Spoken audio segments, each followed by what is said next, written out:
नमस्कार, स्वागत आहे तुमचं सुषमाज किचनमध्ये। हिवाळ्यामध्ये मटार हा भरपूर प्रमाणात येतो, त्यामुळे आज आपण हिवाळ्यामध्ये मटार कसा स्टोअर करायचा याच्या सोप्या 2 पद्धती पाहणार आहोत। अगदी सोप्या पद्धती आहेत। या पद्धतीने जर मटार तुम्ही स्टोअर केला तर अजिबात रंग न बदलता, अजिबात चिकट न होता मटार हा वर्षभरासाठी छान फ्रेश राहतो।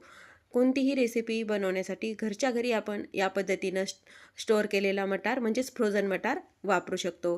रेसिपी शेवटपर्यंत बघा, तसेच व्हिडिओला लाईक करा। माझ्या ज्या चॅनलवर तुम्ही नवीन असाल ते चॅनलला सबस्क्राईब करायला विसरू नका। आता आपण मटार स्टोअर करायची पहिली पद्धत पाहूया। आज आपण वर्षभरासाठी फ्रोझन मटार कसा तयार करायचा ते पाहणार आहोत। अगदी सोप्या पद्धतीनं यात सांगितलेली जी पद्धत आहे ती जर तुम्ही वापरली तर मटार अजिबात तुमचा वर्षभराच्या पेक्षाही जास्त दिवस टिकू शकतो आणि खराब होत नाही। त्यासाठी इथं मी 2 किलो मटारच्या शेंगा आणून व्यवस्थित सोलून घेतलेले आहेत। शक्यतो मोठ्या मोठ्या शेंगा आणि स्वच्छ शेंगा, चांगल्या क्वालिटीचाच मटार यासाठी वापरायचा आहे। 2 किलो शेंगा आणल्या होत्या मी, यातले व्यवस्थित आपले मोठे मोठे मटार मी काढून घेतलेले आहेत। यामध्ये असे खराब मटार निघतात ते पूर्णपणे काढून टाकायचे आहेत आणि असे बारीक पण काही कवळे मटार निघतात, हे तुम्ही भाजीला वगैरे पण वापरू शकता। पण हे कवळे मटार किंवा मग खराब मटार यामध्ये अजिबात जाऊ देऊ नका।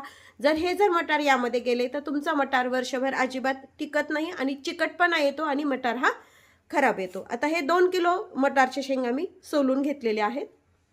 हे जे मटार आहेत आपल्याला थोडेसे अगदी 2 मिनिट ते 5 मिनिट आपल्याला छान बॉईल करून घ्यायचे। त्यासाठी इथं मी 1.5 लिटर पाणी यामध्ये टाकून घेतलेलं आहे। 1 चमचा भरून यामध्ये साखर टाकायची। साखर टाकल्यामुळे मटारचा रंग छान हिरवागार राहतो।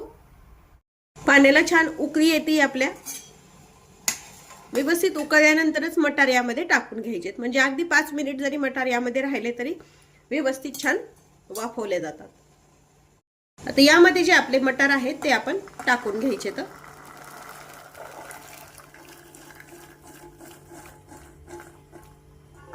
सोलताना शक्यतो मटार मधले कवळे दाणे आणि आपले बारीक बारीक दाणे किंवा मग खराब दाणे काढून घ्यायचे, म्हणजे पुन्हा आपल्याला हे मटार असे निवडून वगैरे घ्यायची गरज पडत नाही।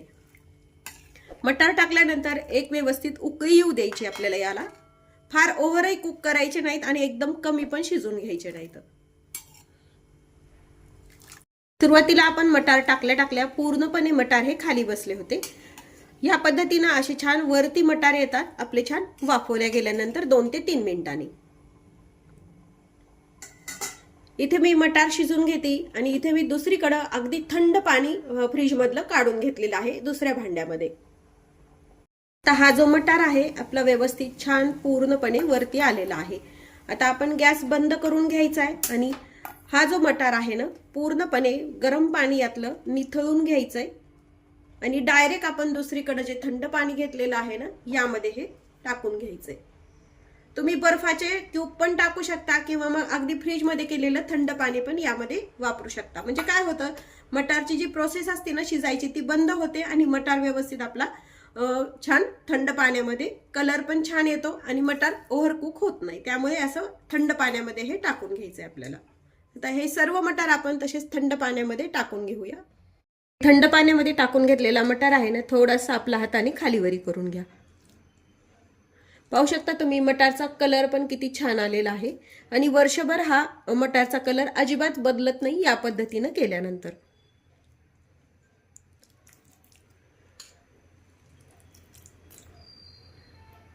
आता हा थंड पाण्यातला जो मटार आहे ना एका जाळीवरती आपल्याला काढून घ्यायचा, म्हणजे यातलं पूर्ण पाणी आपलं निथळून गेलं पाहिजे।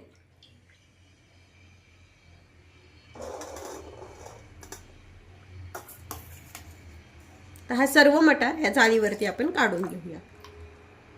सर्व मटार आपण जाळीवरती काढून घेतलेला आहे। यातलं पूर्ण पाणी आपण छान निथळून घ्यायचंय, थोडं पण पाणी यामध्ये राहिलेलं नाही पाहिजे। जो मटार आहे आपण पूर्णपणे निथळून घेतलाय, पण थोडं तरी पाणी याला राहतच। तुम्ही असंच हे भांड फॅन खाली ठेवू शकता किंवा मग एखाद्या कपड्यावरती पसरून आपण हे फॅन खाली वाळून घ्यायचे। मी इथं एक कॉटनची ओढणी टाकली आहे, त्यावरती हा मटार मी टाकून घेणार आहे आणि पूर्णपणे आपल्याला हा अगदी कोरडा करून घ्यायचा आहे। अशा पद्धतीने जर केलं तर तुमचा हा मटार अजिबात खराब होणार नाही। पसरून घ्या असं आणि फॅन खाली हे सुकून घ्यायचंय। अजिबात आता थोडासा आपल्या हाताला जसं ओलावा लागतो ना, असा अजिबात ओलावा लागला नाही पाहिजे, इतपत हा मटार आपला सुकला गेला पाहिजे. या गोष्टीची जर काळजी घेतली बऱ्याचशा तर मटार हा खराब होत नाही. या पद्धतीने तुम्ही जास्त किलोचा पण मटार स्टोअर करू शकता. आता हा फॅन कली छान अगदी कोरडा होईपर्यंत सुकून घेऊया. आता हा जो मटार आहे पाहू शकता तुम्ही, मी फॅन मध्ये व्यवस्थित सुकून घेतलाय. सुरुवातीला आपल्या हाताला पूर्णपणे ओलावा लागत होता, आता बिलकुल असा मटारचा पाणी हाताला लागत नाही, इतपत हा आपल्याला छान सुकवून घ्यायचा आहे. तर आपण याच कपड्यावरती एका ठिकाणी गोळा करून घेऊया. आता हा स्टोअर कशामध्ये तुम्ही करू शकता ते पण मी तुम्हाला स्टोअर करण्यासाठी अशा झिपलॉकच्या बॅग असतात किंवा असे स्टँडिंग पाऊच पण भेटतात पॅकिंगचे, यामध्ये पण तुम्ही स्टोअर करू शकता किंवा मग सिंपल आपली अशी जी कॅरी बॅग असते ना यामध्ये पण स्टोअर करू शकता. मी इथे असा डब्बा घेतलेला आहे एअरटाईट कंटेनर, यामध्ये पण तुम्ही स्टोअर करू शकता. कोणत्याही पद्धतीने जरी तुम्ही स्टोअर केला तरी मटार हा छान वर्षभर टिकतो. आता ह्या डब्यामध्ये बसेल तेवढा मटार मी ठेवून घेणार आहे आणि बाकीचा पॉलिथिन मध्ये स्टोअर करणार आहे. आता हा सर्व मटार यामध्ये टाकून घेऊया. डब्यामध्ये मी मटार स्टोअर केलाय, थोडीशी जागा ठेवूनच मटार हा डब्यामध्ये भरून घ्यायचा आहे आणि झाकण लावून घ्यायचंय. आता शिल्लक राहिलेला मटार आपण बाकीचा कॅरी बॅग मध्ये किंवा त्या जी झिपलॉकची बॅग आहे ना यामध्ये भरून ठेवायचंय. झिपलॉकच्या बॅग मध्ये पण भरताना काळजी अशी घ्यायची की बॅग पूर्णपणे फुल टाईट भरायची नाही. जसं आपण डब्बा थोडासा रिकामा ठेवलाय ना तसंच कोणत्याही कॅरी बॅग मध्ये भरताना रिकामी ठेवा. शक्यतो जर तुम्हाला अशी छोट्या छोट्या बॅग मध्ये भरून तुम्ही पाहिजे तेवढा मटार कोणत्याही पुलावला, मटार पनीरला किंवा मग कोणत्याही भाजीमध्ये टाकण्यासाठी मटार तुम्ही झटपट छोट्या बॅग मध्ये जर स्टोअर केला तर काढू शकता. झिपलॉक बॅग मध्ये भरताना मटार थोडासा कमी भरा, थोडीशी जागा त्यामध्ये ठेवा खेळती अशी. अगदी टाईट मटार यामध्ये भरून घेऊ नका आणि व्यवस्थित असा पॅक करून घ्या. अशा पद्धतीने थोडासा असा खेळता यामध्ये जागा राहिली पाहिजे इतपत हा मटार असा भरून घ्यायचा आहे. उरलेला मटार मी दुसऱ्या बॅग मध्ये भरून घेतेय. आता हा जो मटार आपण झिपच्या बॅग मध्ये आणि डब्यामध्ये साठवून घेतलेला आहे हा डीप फ्रीज मध्ये ठेवून घ्यायचा आणि वापरायच्या आधी 10 ते 15 मिनिट बाहेर काढायचा, म्हणजे यातला थोडाफार बर्फ झालेला कमी होतो. आता ही आपण एक पद्धत पाहिली. दुसरी पद्धत पाहूया मटार साठवायची. मी 1 किलो मटारच्या शेंगा आणल्या होत्या, त्या व्यवस्थित सोलून घेतल्यात. सोलल्यानंतर यातले असे बारीक खराब मटार मी पूर्णपणे काढून टाकलेले आहेत. सोलून घेतल्यानंतर हे फ्रीजमध्ये अजिबात ठेवायचे नाहीत शेंगा, व्यवस्थित कापडावरती थोडासा एक 5 ते 6 तास सुकवून घ्यायच्यात. कोरडेच आपले हवेमध्येच ते सुकून घ्यायचेत. त्या पद्धतीने हे मी सोलून 5 ते 6 तास सुकवून घेतलेले आहेत. हे मटार स्टोअर करण्यासाठी तुम्ही अशा पद्धतीच्या झिपलॉक बॅग किंवा ह्या बॅग किंवा मग आपली जी किराणा मालाची पिशवी असती त्यामध्ये पण तुम्ही स्टोअर करू शकता किंवा मग असे जे यूज अँड थ्रोचे डबे असतात त्यामध्ये पण तुम्ही स्टोअर करू शकता. मी या पद्धतीच्या माझ्याकडे बॅग आहेत, यामध्ये हे मटार मी स्टोअर करणार आहे.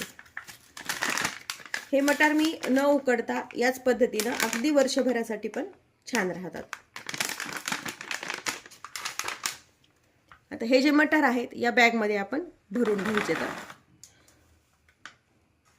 कोणत्याही पॉलिथिन मध्ये भरताना एक लक्षात ठेवायचे की इतकी काठोकाठ ही बॅग भरल्या गेली नाही पाहिजे, थोडीशी आपली अशी मोकळी राहिली पाहिजे, म्हणजे व्यवस्थित मटारची ही जी बॅग आहे झिप ते व्यवस्थित पॅक होतं आणि मटार व्यवस्थित यामध्ये स्टोअर केले जातात.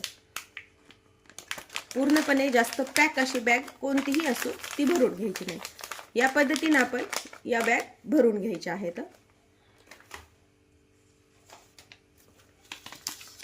दुसरी पण बॅग त्याच पद्धतीने मी भरून घेणार आहे. शक्यतो अशा छोट्या छोट्या बॅग मध्ये जर मटार भरून ठेवले तर आपल्याला पाहिजे तेवढी एक बॅग काढून घेता येते आणि वापरता येते. आता मी 3 बॅग ह्या भरून घेतलेल्या आहेत. बाकीचे जे मटार आहेत मी या डब्यामध्ये भरून ठेवणार आहे. यामध्ये पण अगदी फुल डबा नाही भरायचा, थोडासा कमीच ठेवायचा भरताना. असा इतका कमी राहील असाच हा मटार यामध्ये भरून घ्यायचे आणि झाकण ह्याचं लावून घ्यायचं. तुमच्याकडे कोणतेही स्टीलच्या डब्यात पण तुम्ही हे स्टोअर करू शकता. या पद्धतीने मी सर्व मटार भरून घेतलेले आहेत झिपच्या बॅग मध्ये आणि डब्यामध्ये. तुम्हाला जसे हवे किंवा तुम्ही जे आपली बिस्लरी असते ना त्यामध्ये पाण्याची, त्यामध्ये पण हे भरून ठेवता येतात. तुमच्याकडे ज्या बॅग अवेलेबल असतील त्यामध्ये तुम्ही हे भरून घ्यायचे आणि डीप फ्रीजमध्ये हे मटार ठेवून द्यायचे. नॉर्मल फ्रीजमध्ये अजिबात ठेवायचे नाही. डीप फ्रीजमध्ये ठेवले तरच हे वर्षभर छान राहतात. अगदी सोप्या 2 पद्धती आपण मटार स्टोअर करायच्या पाहिलेल्या आहेत. या पद्धतीनं जर तुम्ही मटार वर्षभरासाठी स्टोअर केला तर अजिबात रंग न बदलता, अजिबात चिकट न होता मटार हा वर्षभरासाठी छान टिकतो. फक्त हा आपण डीप फ्रीजमध्ये ठेवलेला असतो. त्यामध्ये कोणतीही मटारची रेसिपी बनवायची असेल तर मटारचा डब्बा असो किंवा मग पॉलिथिन असो 10 ते 15 मिनिट बाहेर काढून ठेवायचा आणि मग कोणत्याही रेसिपीला तुम्ही हा फ्रेश मटार घरच्या घरी वापरू शकता. तसेच तुम्ही मटार वर्षभरासाठी कसा स्टोअर करता हे कमेंट करून नक्की सांगा. माझ्या जर चॅनलवर तुम्ही नवीन असाल तर चॅनलला सबस्क्राईब करा, व्हिडिओला लाईक करा, तसेच रेसिपी शेअर करायला विसरू नका. अशाच नवीन रेसिपीसोबत पुन्हा भेटूया. तोपर्यंत बाय बाय. व्हिडिओ पाहिल्याबद्दल खूप धन्यवाद.